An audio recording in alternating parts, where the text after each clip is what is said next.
এরকম বন্ধু আজ দেখুন কি হয়েছে, বিশাল কাণ্ড ঘটে গেছে। 43 কেজি 500, 43 কেজি 500 বস্তা এমন ভাবে ওজন করে, এরকম ভাবে তোলে 40 কেজি করে, এরকম ভাবে পা দিয়ে 40 কেজি করে। আজকে হাতে নাতে ধরা পড়লো, ধরে ট্রাক্টর আর যত ধান সব আপনার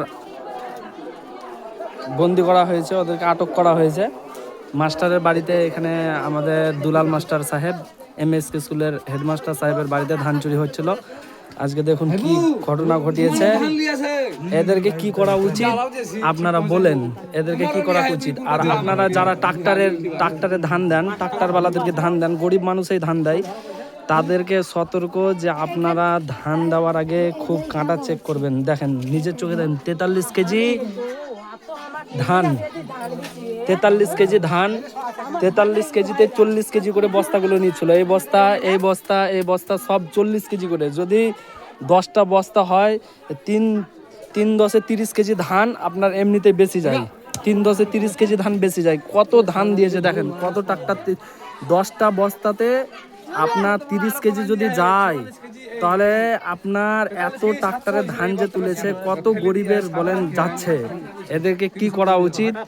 এদেরকে কি করা উচিত আপনারা বলেন। আর ভিডিওটা প্রচুর পরিমাণে শেয়ার করবেন, অবশ্যই শেয়ার করবেন, কারণ যারা অনেকেই ট্রাক্টরওয়ালাদেরকে ধান দেয়, আজকে আটক করা হয়েছে। খুব মানে হাঙ্গাম চলছে যে এদেরকে যারা ধান দেয় তাদেরকে সতর্ক যে আপনারা খুব সতর্কভাবে ধান দিবেন।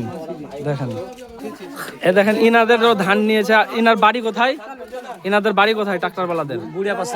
গুড়া পাসলা। এই এলাকাটা কোনটা? 5 গ্রাম নাকি? আমাদের বাড়ি টিটিডাঙ্গা বীরভূম। টিটিডাঙ্গা বীরভূম, 5 গ্রাম এলাকা টিটিডাঙ্গা বীরভূম, মানে বীরভূমে পড়ছে, 5 গ্রাম মুর্শিদাবাদ। কিন্তু দেখেন একটা বস্তাতে 3 কেজি পরিমাণে ধান বেশি, 4 কেজি 3 কেজি পরিমাণে ধান বেশি নিয়েছে। আপনারা ভিডিওটা শেয়ার করবেন, কারণ অনেকেই আছে যে আপনার এই ট্রাক্টরওয়ালাদেরকে ধান দেয়, লরিওয়ালাদেরকে ধান দেয়, যাদের গরিব মানুষরা ধান দিচ্ছে, 3 কেজি 4 কেজি করে বস্তা নিচ্ছে, যে কত ধান বেশি যাচ্ছে। আপনারা ভিডিওটা খুব পরিমাণে শেয়ার করবেন। দেখেন কাঁটাতেই 43 কেজি 530 গ্রাম, 43 কেজি আর 40 কেজি করে ধরছিল মাস্টারের ধান। এই ধান যাচ্ছে, আপনারা ভিডিওটা খুব পরিমাণে শেয়ার করে দিবেন।